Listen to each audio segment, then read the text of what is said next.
ప్రేక్షకులకు నమస్కారం అండి. మన శరీరంలో అన్నిటికంటే ఇంపార్టెంట్ అయిన పార్ట్ ఊపిరితిత్తులు. ఎందుకు అంటే ఊపిరితిత్తులు అనేవి ఆక్సిజన్ అబ్జార్బ్ చేసుకుని దాన్ని రక్తంలో కలపటం వల్ల ఆ రక్తం ద్వారా ప్రాణం అంటే శ్వాస అంటే ఆక్సిజన్ అనేది మన బాడీ అంతా తిరుగుతుందండి. ఈ కరోనా వచ్చి వెళ్ళిపోయిన తర్వాత ఈ శ్వాసకోశ వ్యాధులు అంటే ఊపిరితిత్తుల యొక్క జబ్బులు విపరీతంగా పెరిగిపోయినాయండి. అదేవిధంగా ఒక దగ్గు వచ్చిందనుకోండి, తగ్గట్లేదు, అది నెలల తరబడి ఉంటుంది.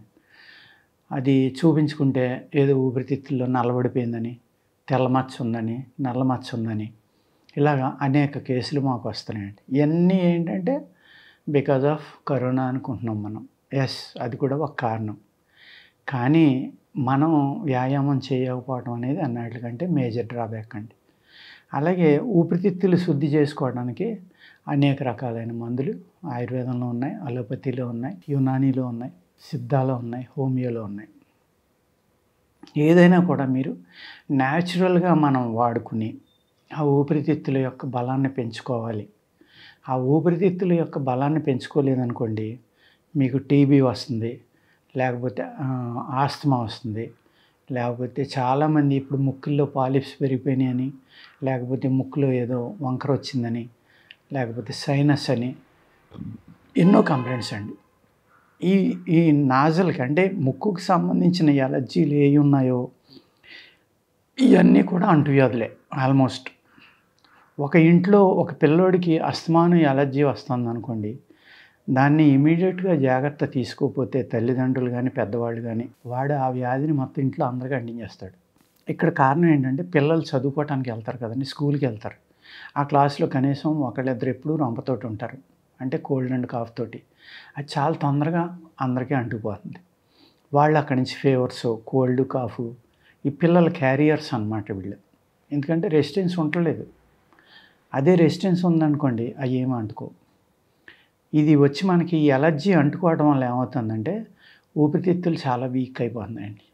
ఊపిరితిత్తులు ఎప్పుడైతే వీక్ అయినాయో మన మీద మనకు కంట్రోల్ ఉండదు, మన బ్రెయిన్ మీద మనకు కంట్రోల్ ఉండదు. పిల్లలు కూడా అలాగే చదవడం కానీ, చదివిన జ్ఞాపకం లేకపోవడం, ఇవన్నీ కారణం ఏంటంటే ఊపిరితిత్తుల యొక్క శక్తి తగ్గిపోవడం.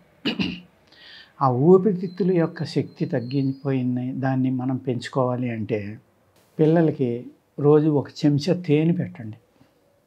తేనె కనుక మంచి తేనె చూసుకుని నాకిస్తే, లేదు నీళ్ళల్లో కలిపి తాగించినా కూడా ఊపిరితిత్తులు చాలా బాగా రికవరీ అవుతాయండి, చాలా బాగా.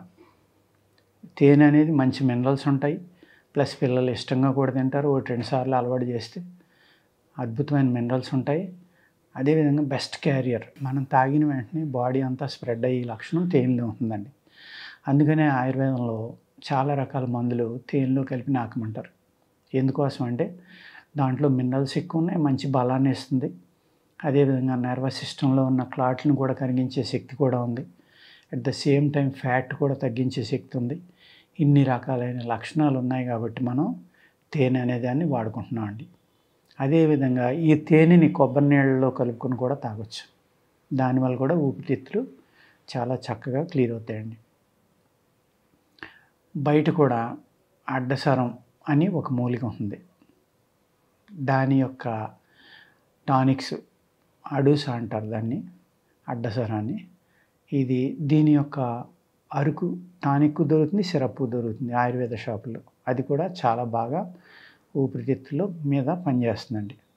వాసకారిష్టం అంటారు దాన్ని, వాసకారిష్టం అలా పిలిస్తే మీకు ఆయుర్వేద షాపుల్లో దొరుకుతుందండి. ఇది దగ్గు మీద, మీ యొక్క లంగ్స్ మీద చాలా బాగా పనిచేస్తుంది అనమాట. అదేవిధంగా ఇంగువ, పూర్వకాలం కొన్ని ఫ్యామిలీస్లో ఇంగువ లేకుండా పులిహార కానీ, పచ్చడి కానీ, లేకపోతే చారు కానీ, సాంబార్ కానీ, అంటే పప్పులుసు పెట్టేవారు కాదు.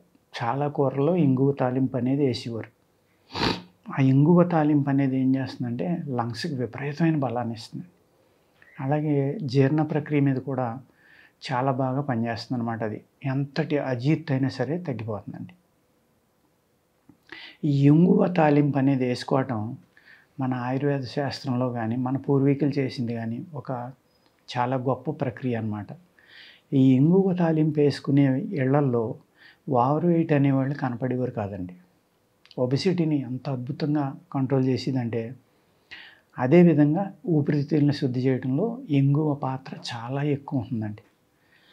ప్రాణాయామం చేయటం, యోగా చేయటం ఇటువంటివి చేసినప్పుడు ఏమవుతుందంటే మన ఊపిరితిత్తులకి చాలా బలం కలుగుతుందనమాట. ఎప్పుడైతే శ్వాసకోశాలు అంటే ఊపిరితిత్తులు బాగున్నాయో మీ బాడీలో ఇమ్యూనిటీ చాలా బాగా పెరుగుతుంది. ఎంత బాగా పెరుగుతుందంటే ఇప్పుడు యోగులు, ఋషులు అందరూ కూడా చెప్పేది ఏంటంటే, ఈ పీఠాధిపతులు కానీ, యోగా చేయించేవాళ్ళు కానీ ప్రాణాయామం, శ్వాస మీద ధ్యాస నిలపండి. ఇలాగా అనేక రకాలుగా శ్వాస గురించే ఎందుకు చెప్తారు అంటే, ఆ శ్వాసే మన బాడీలో ఉన్న ప్రాణం అండి. ఆ ఆక్సిజన్నే మన బాడీలో ఉన్న ప్రాణం. ఆ ఆక్సిజన్ కనుక మన బాడీలో అన్ని భాగాలకు అందలేదనుకోండి, మనకి హిమోగ్లోబిన్ తగ్గిపోతుంది, ఐరన్ తగ్గిపోతుంది, అలాగే మన బాడీలో ఉన్న సెల్స్ తొందరగా చనిపోతాయి. దానివల్ల మన బాడీ క్షీణించిపోతుంది. అంచేత ఊపిరితిత్తుల్ని బాగు చేసుకోవడం, ఎలర్జీ లేకుండా చూసుకోవడం, ఆస్తమాకి అద్భుతమైన మెడిసిన్స్ ఉన్నాయండి. ఎలర్జీలకి, సైనస్కి మా దగ్గర ఎంతోమంది వస్తూ ఉంటారు. మా దగ్గర ఒక నశ్యకర్మ అని ఉంది. ఆ నశ్యానికి ఇస్తాం, ట్యాబ్లెట్స్ ఇస్తాం. Only 10 days. మీరు అలా 2-3 సార్లు వేసుకుంటే అది క్లియర్ అయిపోతుంది. అదేవిధంగా ఆస్తమా ఉన్నవాళ్ళు నరకం అనుభవిస్తూ ఉంటారండి. ఆ పఫ్ఫలు కొట్టుకోవడం ప్రతిరోజు 2-3 సార్లు. కొంతమంది అయితే పడుకునేటప్పుడు కూడా మంచం పక్కన అది పెట్టుకుని పడుకుంటారు, ఇటోటి అటోటి. అది గమ్ముని చేతికి దొరకకుండా కింద పడిపోతే వెంటనే రెండో పక్క తీసుకుని నోట్లో కొట్టుకుంటే కానీ, లేకపోతే గుండె ఆగిపోతుందేమో, ఊపిరి ఆగిపోతుందేమో అన్నంత భయంకరమైన ప్రాబ్లమ్స్ కొంతమందికి ఉంటాయండి. అది కూడా వితిన్ 2-3 monthsలో పూర్తిగా క్లియర్ అయిపోతుంది మా దగ్గర. అది 20 ఏళ్ళ నుంచి ఉండేవండి, 30 సంవత్సరాల నుంచి ఉండేవండి. అటువంటి అద్భుతమైన మెడిసిన్స్ ఆయుర్వేదంలో ఉన్నాయండి. కాబట్టి ఏంటంటే మీ యొక్క శరీరానికి, మీ యొక్క జీవితానికి, మీ యొక్క మెంటల్ పవర్కి, ఫిజికల్ పవర్కి కూడా ఈ ఆక్సిజన్ అనేది ఇంపార్టెంట్. కాబట్టి ప్రాణశక్తి అంటే ఆక్సిజన్ ఒకటే తప్ప ఇంకేమీ కాదు. అంచేత మీరు ఆ ప్రాణశక్తిని ఎలా పెంచుకోవాలో చూసుకుంటే మీరు చక్కని ఆరోగ్యంతో ఉంటారు. పిల్లలు కూడా ఆరోగ్యంగా పెరుగుతారు. ఎలర్జీ అయిన వాటిని ఇంట్లోకి రాకుండా జాగ్రత్త పడి, వచ్చిన వెంటనే జాగ్రత్తలు తీసుకుని దాన్ని మీరు తీసేయకపోతే ఇంట్లో అందరికీ ఆ ఎలర్జీ వచ్చి 3 తగ్గిన 4 వాళ్ళకి ఉంటే అది మళ్ళీ వస్తూ ఉంది. అందుకే ఇంట్లో అందరూ కూడా ఈ ఎలర్జీలు తగ్గించుకోవడానికి ప్రయత్నించి ఆరోగ్యంగా ఉండండి. ఓకేనండి, నమస్కారం.